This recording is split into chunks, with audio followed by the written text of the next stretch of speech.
Deux études les plus récentes, visent particulièrement la diaspora camerounaise.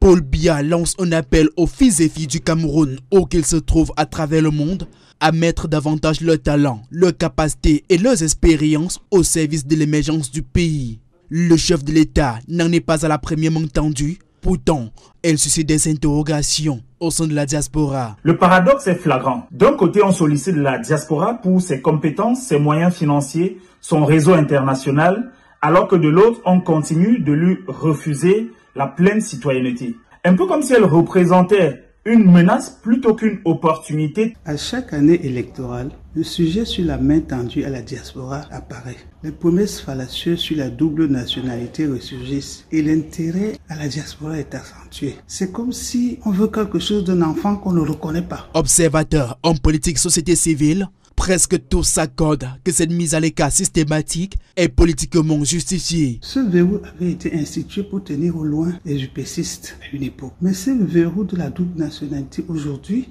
est loin des générations et des générations de Camerounais du Cameroun. La participation active de ses compatriotes dans la construction d'un Cameroun émergent, tel que souligné par le chef de l'État, doit de la vie de ces derniers reposer sur un cadre et des structures d'accompagnement soigneusement définis. À travers une réforme immédiate du Code de la nationalité. La création d'un cadre institutionnel fort, stable et inclusif qui va favoriser l'implication des Camerounais de la diaspora dans la conception et la mise en œuvre des politiques publiques. À ne pas perdre de vue l'impact négatif de ce verrou sur la participation de la diaspora camerounaise à la croissance économique du pays. Pourtant, de nombreux pays ont compris que la diaspora est une richesse stratégique, culturelle, économique, voire diplomatique. D'où l'impérative nécessité de passer des paroles aux actes. Tous les enfants du Cameroun doivent retourner sur la terre de leurs ancêtres.